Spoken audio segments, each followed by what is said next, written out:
Could it be murder?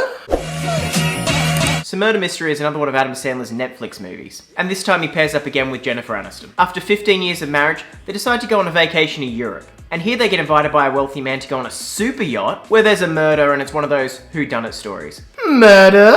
Alright, I'm gonna stop that. I don't even know what that reference is from. If you guys know what that reference is, just let me know down below in the comments. Could it be murder?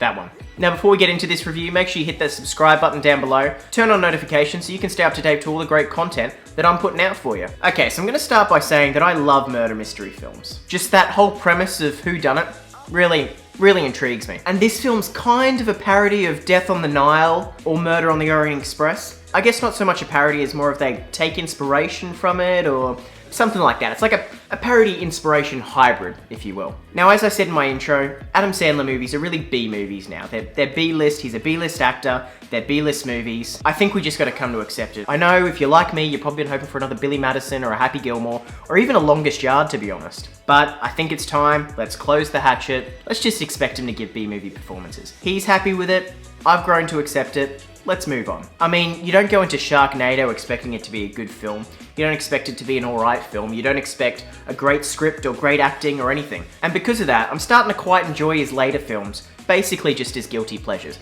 I know that they're horrible films. It's become more of a game to me now to pick out the Adam Sandler-y moments. However, in saying that, this movie did do a bit better than I thought. This is still an average movie. I wouldn't even call it a good movie. But it did a bit better than I thought, and I'm gonna tell you why. For starters, the chemistry between Adam Sandler and Jennifer Aniston, pretty good.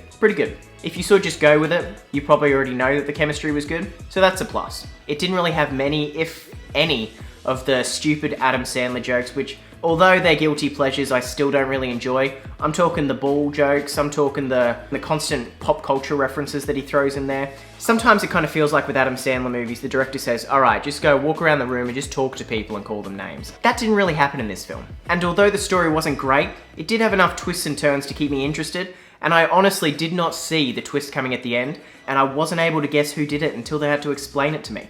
Which is rare, because most movies I get annoyed with because I generally know how the movie's gonna end by kind of the end of the first act. Oh, and I forgot to mention, Team Sandler, none of them are here. You know the people I'm talking about. No Schneider, no Kevin James, no Chris Rock, not even any of the supporting cast that you see in most of his movies. I think it's safe to say none of them were in this. I'm not sure if he did that on purpose or if the studio went, Adam. May I call you Adam? Thank you.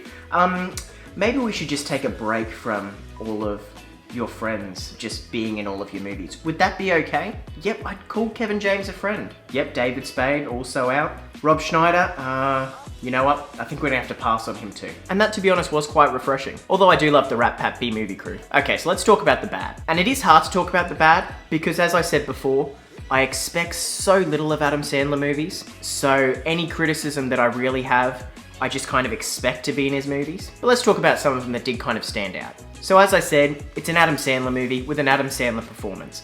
It's kind of that performance where he just kind of does it half asleep, like he's woken up and they've just said, here's some lines, just read them out line by line, make a couple of quips. That's kind of what it felt like, that's kind of what I expected, that's kind of what I bought. And unfortunately, none of the characters, including the main characters, are any deeper than a thin crust cheese pizza. It'll sustain you and keep you through the evening, but you're not expecting anything to pop in your mouth.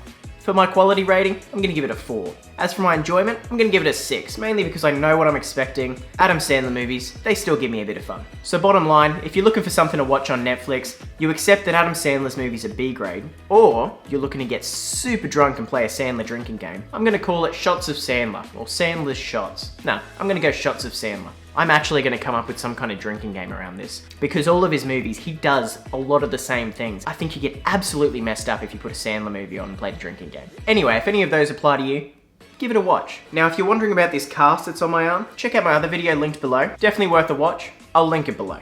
Now, whilst I've got you here, make sure you subscribe, turn on notifications. You've watched enough of these videos now that you want to stay up to date. And comment down below your favourite or least favourite Adam Sandler movie. And I understand a lot of them are terrible, but look at them from a guilty pleasure point of view. Let me know down below. And if you haven't had enough of me yet, maybe you should consider checking out my Instagram, also linked below. Thank you so much guys for watching. More great content to come. And remember, work hard and be lucky.